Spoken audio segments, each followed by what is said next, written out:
So I pretty much hiked all over the state, being from the central area and then living up in northern Utah at one point as well. I might be a little partial because I live here, but I have to say that southern Utah is my favorite. You have the desert and the red rocks here that I'm kind of partial to, but it's also nice to escape to the cooler temperatures of northern Utah. Welcome. This is Lauren Stites, and you are listening to Her Side of the Trail. On today's episode, we are speaking with Jessi Bang, who is the Rambling Raccoon on social media. If you follow her, you will know that she has some of the best sense of humor. She has the best dad jokes. Definitely read her captions of her reels, of her posts, because you will get a chuckle. You might groan, actually, a little bit sometimes, but that's okay because they are very entertaining. But I also selfishly wanted her on the show because she is the ultimate resource for Utah hiking, especially southwestern Utah or really southern Utah and also parts of Arizona.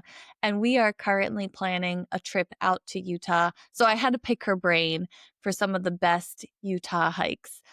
If you have any Utah hike recommendations as you are listening or watching the show right now, please feel free to share them with me because we are not going until April of 2026. So we have some time to plan these trails. But again, listen to this episode because Jessi's going to be sharing some gems with you for sure. All right. Let's get into it. Welcome, Jessi. Thank you for joining me today. I can't wait to talk to you about hiking in Utah and all the other beautiful, southwestern places that you've explored. Yes. Yeah. So tell the audience, where are you located? So I'm in southern Utah. I'm next to St. George. I'm in Ivins.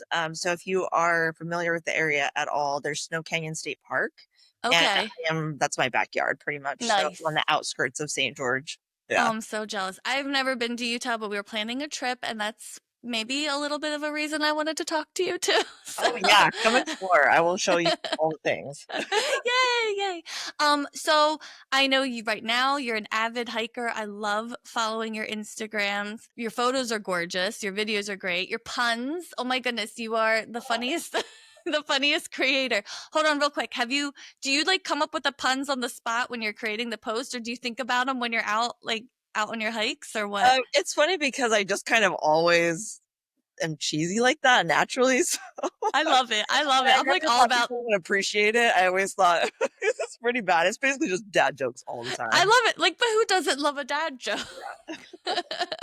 I get a crack out of it every time I see her post. I'm like, all right, what is she saying today? Right. Anyway, so sorry. So you're an avid hiker, but did you grow up hiking? Was that something that you did as a child, or is that something you picked up later as an adult? So I actually grew up with it. I'm the youngest of four, and growing up, our family vacations were state parks, national parks. We went camping a lot, more so like cheaper vacationing. Yeah, you know what? We spent a lot of time That's in what we do with the California. kids too, though. Yeah, We do all that kind of stuff too. right, It's easier, it's less expensive that way, definitely. exactly. And I loved it. And then I think as I got a little bit older, I took kind of a break from it actually when I moved to California.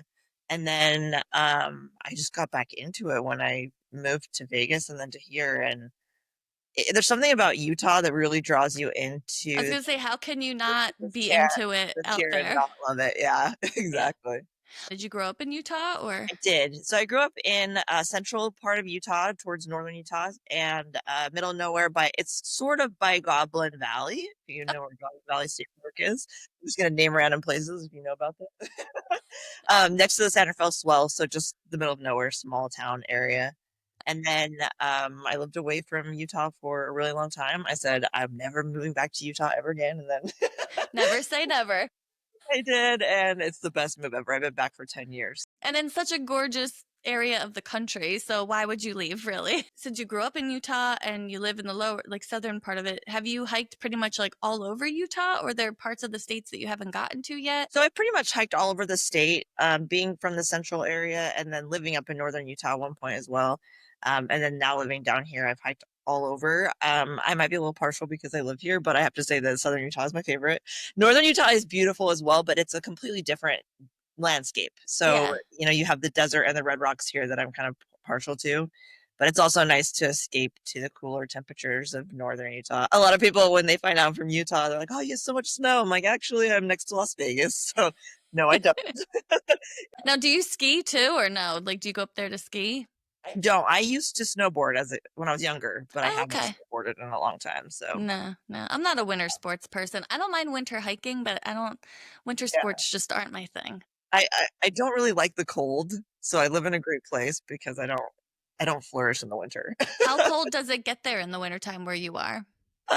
Like 40s. Oh, that's not Sometimes bad. it can get lower too than that, Yeah, 30s, even 20s, but we don't get snow and it lasts a lot shorter than other places, so that's I really nice. can't complain. So Yeah. you have a longer, well, how hot does it get in the summertime then? It's ridiculous. So if you I like the heat, this is not the place for was you. gonna say, like, what is the temperature today? We're talking at the end of Let's see, July. right now it's 100, so it's not that bad, which fuck do I live here? But it can get up to It's a 100, dry heat though, right? what they always say. Yeah. To like 120 degrees. I mean, it's crazy and it's hot and you can't hike in the heat of the day. Obviously, not smart. In the summertime, do you go out, like, if you want to go out hiking, do you out first thing in the morning? Do you do a lot of like sunrise stuff or? So the great thing about Southern Utah, so I do hike in the mornings, but I'm really close to everything. This is what I love about this area. So Pine Valley, which unfortunately has been on fire, but Pine Valley, Bryce area, up Navajo Lake with Cedar Breaks, everything is within an hour or two, and it's all cooler temperatures. So you can go straight up to the mountains. So that's the nice thing. And then when it does snow in the winter, you can go play in the snow and then come back to no snow. So. Do you have like a favorite, a couple favorite trails across the state? Are there some that you were just like, these are my go-tos or ones that you always recommend to people? So it's kind of hard because I get asked that question all the time. What's your favorite hike or what's your favorite place you It's, traveled to? And I'm like, oh man, yeah. I can't, because they have different variables. So depending on what Yes. you're looking for. As far as this area, I'd say Yacht Flat is really amazing if Oh, you I don't haven't know that been. one. No. Yeah, so it's a lot like the Wave, except there's no permit system. It's a lot bigger. For those who have been to the Wave, in my personal opinion, it's a lot smaller than you're anticipating. So, or you can drone there. It's open land. Really, it's kind of our version of the Wave. And then I love the whole Moab area. There's so much beauty there. And then there's some hidden places I think that many people haven't been that come to Southern Utah. Escalante has beautiful hiking with waterfalls. Hanksville is beautiful. You also have Moonscape Overlook, which is like another world out there. I love Hanksville. It's a little gem. So there's a lot of, I mean, I could go off forever about the amount of amazing hidden gems, but I do share them on my blog and I do share them on social media. There's very few that I don't share, and that's because if you can't find it from a simple Google search, I won't give out a No, location. that makes sense. Yeah, that makes sense. You don't want to give away trails. You need to protect a lot of the areas and stuff like that. I know we kind of talked about the weather, but is there a best time to visit Utah for hiking? I'm gonna tell you, we're planning on going early April next year, so I hope that's an Yeah, okay time. it will probably still be hot. In early April, really? Okay, Yeah. okay, um, good to it, know. it stays hot for most of the year, honestly. Okay. And it's but my question is, I mean, I guess for most people it's how do you deal with the heat and then how do you prepare for the heat? So you can still hike in it and it's fine. And there's still places that are going to be higher elevation and not be as hot. But the off season, which I don't know, like Zion doesn't really have an off season. They claim they do, but it's really busy year round. It's I would like say Disney. It's like it slows down, but it's not. It's never empty. yeah, so October is good. November is good. And then it's weird because we only have cold and hot. So there's really not in between. We have maybe like a week where it sounds miserable, but I promise it's actually really, I don't hate it. You don't have that fall transition where you have like the cooler days or anything like that, It's or so brief. To really get the seasons, you have to go up to the nearby mountains to see. I mean, we do have it's interesting because I was seeing pictures of Colorado recently with all their wildflowers, and I'm like, our wildflowers were so long ago, because we have everything really fast, but our mountains still have wildflowers, so it's interesting. But to see, real fall colors and things like that, you usually have to go to the mountains. So how often do you get out for hiking then? Like to me, your Instagram, you're out there all the time, which that's what Instagram makes everyone look like they're having fun all the time. But how often, like even living in the area, do you get to go out? I'd say I'm pretty much out every weekend. That's nice. Yeah, and I haven't done as much during the week, mostly because I've just been more tired being pregnant with work and all of that. But yeah, on the weekends, so we're either traveling somewhere, but every time we're traveling, we're doing something outdoor related. So Hmm. it's awesome. We were just up in Duck Creek last weekend. It was stunning. I don't know if you saw those videos of the place we stayed at, but it was crazy beautiful. So I mean, we're always out going somewhere where there's outdoor adventures, and it's just kind of how I stay sane, or as Yes. sane as I can be, I guess. Yes, being outside definitely gets you in a place, because otherwise the chaos of life, Yeah, you know, exactly. you need to be outside where you just stare at, just gorgeous landscapes the whole time. I That works for me. It's kind of a way to like Now, zen do it. you mainly hike, because you live in such a gorgeous area, beautiful area. I know you said you travel a lot too, but you're also close to the Arizona border. Do you go down there a lot for hiking as well? Yeah, we're actually right next to the Arizona border. So I've done a ton of hiking in Arizona and Nevada. So that's the other thing that's kind of neat about this area is we're bordered to multiple states. So there's a lot of hiking to do in all of those. And yeah, I mean the Lake Powell area is right there. You have Page, Arizona. You have there's so many things within a few hour drive that you don't it's crazy. It's almost unlimited adventures, which I don't feel like there's any other place like that. Again, I'm No, a it little partial. doesn't. It doesn't feel like that. No, I agree with you though. It does when you look at a map and you look at like all of the parks and all of, either whether they're state parks or national Right. parks in that section of the country, I agree. It seems like it's unlimited. Like you have Yeah. tons of choices. Do you have a spot in Arizona that you were like maybe you went to and you're like, man, this is amazing. Like I want to tell everybody about it, or it was like one of your favorite spots, or Oh, even one man. in Nevada? That's so hard. So the thing I love about Nevada is there's so much just hidden gems in the rural desert of like lands of nothing, and which I feel like is kind of hard to find. And even in this area at this point, we're growing so fast, it's kind of hard to find a lot of desolate area. Yeah, Uh, Nevada's what, like it's Las Nevada's Vegas and just then like nothing yeah, around it for there's a while, just like at so least in that much. area. Yeah. Yeah, and then if you find out there's something there that you wouldn't know is there, it's out in the middle of nowhere. They have like outdoor open air museums and ghost towns, and it's just like so much really cool stuff. I That's work with really the Nevada cool. Tourism Board for the state, and I traveled all the way from here to Lake Tahoe road Oh, trips.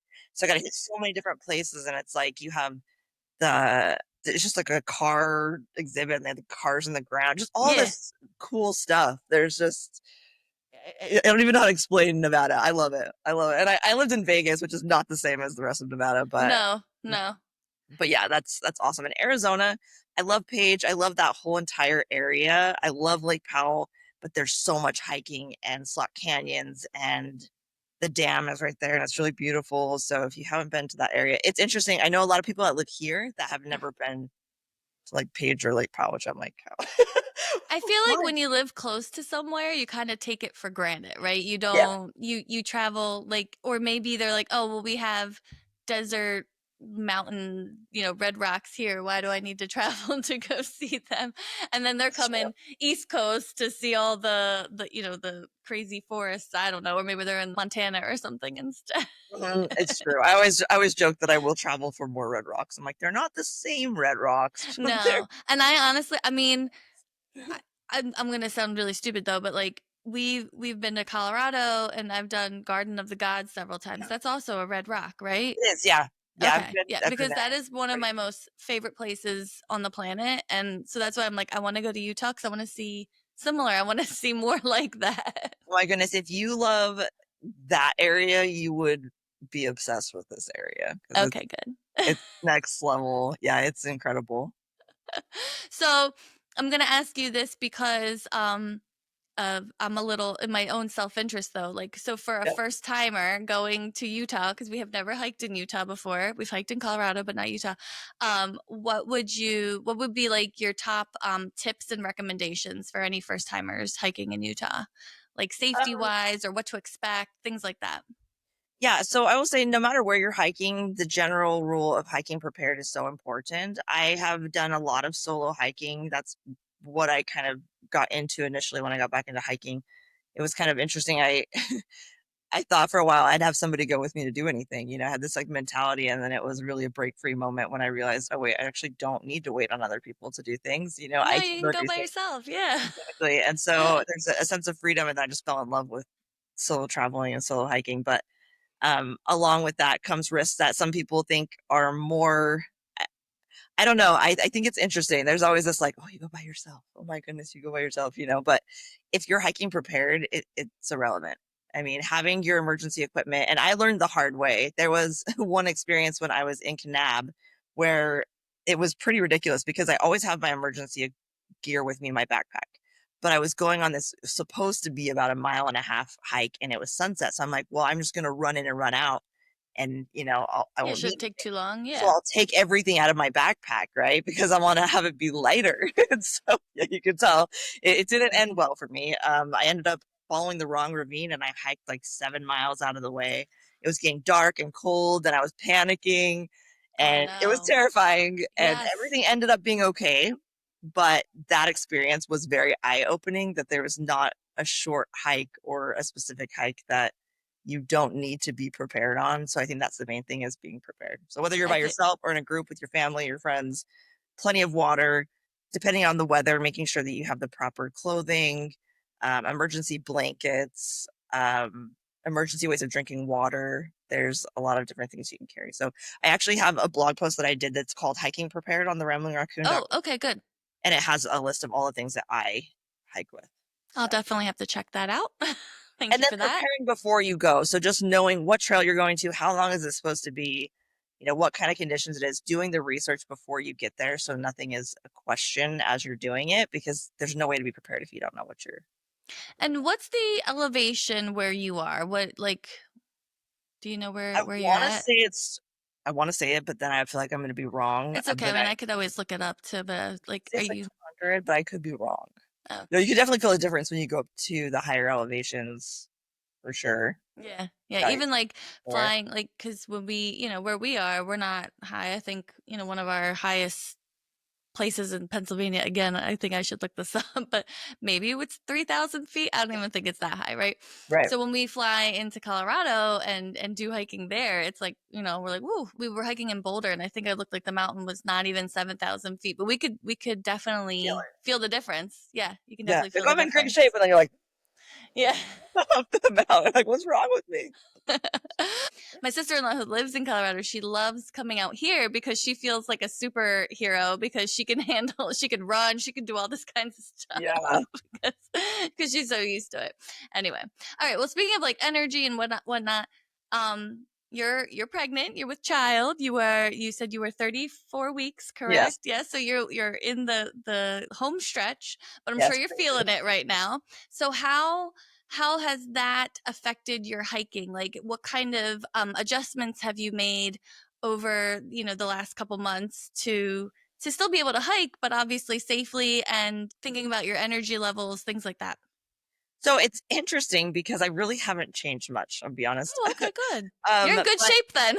so I was extremely active before I got pregnant, and I have stayed extremely active throughout my entire pregnancy. So I've been very thankful for that. I know it's not very normal to feel as good as I do when I hear other women's stories, so I'm very thankful. But I've been very tired, and I don't have quite as much stamina as I had before, but I mean, I've still been climbing. I mean, I we did this rappel area where my friend's like, you could probably go up it around the rope if you're pregnant, so I wouldn't. And then there was this long line, and I told my boyfriend, I was like, let's just climb up, it's right here. Why not? Like, I can do So we it. did. I mean, I really haven't changed much with that at all. It just, I get tired after, and but Like, do you go on like shorter hikes then? Like, have you like, oh, I won't do a 9 mile, I'll do a 6 mile instead, or you haven't even changed really that? I haven't done super long hikes since I've been pregnant. A lot of it's been just because of the weather. So Mm-hmm. it's the one thing is I have noticed the heat does affect me more than it Oh usually yes, would. So it's a little yes. uncomfortable to be pregnant in It's like like you're over already 60 degrees. incubating to begin with, right? Exactly. So I don't want to bake her anytime more. So yeah, but no, I've been really thankful. I felt really good, and I've been able to to stay active, and I'm really thankful for that because I know it's not a very That's common. amazing. And I'm guessing, I mean, I don't know, depending on how you're feeling and whatever, like you're gonna take baby out like as soon as you feel like you're ready to, or do you got your Yes. carrier and everything ready to go? Yes, I am so excited to show her all of the outdoor things. And I grew up with a love for the outdoors because I was raised in it, and I was also raised in a generation where we didn't have all the electronics and things that kids have now. So Yeah. for me, it's so important that I teach her to love the outdoors because there's so much entertainment that's so healing and so valuable about being outside. And so I'm looking forward to it. Yes, we have all the carriers. So Yeah. I'm very excited. All the hiking backpacks and yeah. That's great. No, because one, babies sleep really well outside in in nature and fresh air, so she'll be getting lots of rest that way. And then, yeah, like you said, like raise her with appreciation of being outdoors. She'll be scaling rocks, like the best of them. I also think it's really important too to stress to the younger generations the importance of leave no trace principles too, because Yes.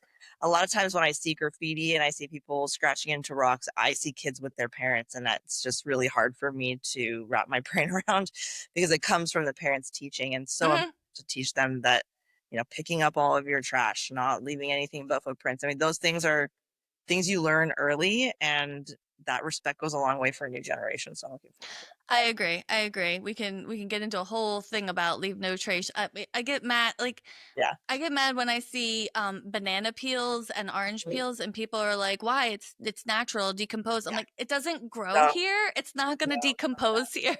Then it's not good for the animals. like It's good for like some things, yeah. like just if you brought it in, you can take it out. You have room in the backpack for it. Like, come on now. Exactly. Yeah. So no, and I'm sure. So do you see a lot of like stone rock carvings and like rock piles and stuff like that when you're out there? We don't. I mean, Um, we have rocks, but not like you yeah. guys do. So people aren't gonna carve our rocks the same way. So we do, and it's really hard to wrap my brain around people doing it anywhere, but I also see it a lot in our state parks. Like, Snow Canyon State Park is right here, and people, I just don't understand it. I don't understand. I, Even we were just in Lake Powell, we were doing Antelope Canyon, and down further there was some people had scratched, and the yeah, scratching but of the yeah, rocks, the scratching of the trees. I'm like, come on, mhm, people. Like, you don't need to leave your mark. You're not that important. I I don't get it. Yeah, it bothers me. I could go off about that forever, but the No, most no, important I thing is agree. I'm also a big advocate. Like, please, yeah, like, I don't even like when people go off trail. Like, why are you going off trail? Just stay on the trail. yeah. Thank you. Anyway, And then you're encouraging other people to do that, and yeah, yeah, yeah. that's the problem with a lot of this stuff, the carving too. It's If like you go, monkey see, monkey do.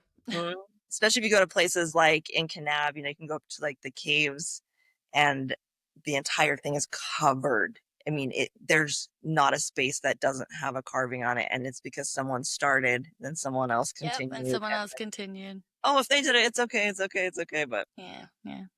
All right, people, don't carve rocks. Don't yeah, don't don't leave be a your trash take hole. your trash out. Stay on trail. Like, come on now.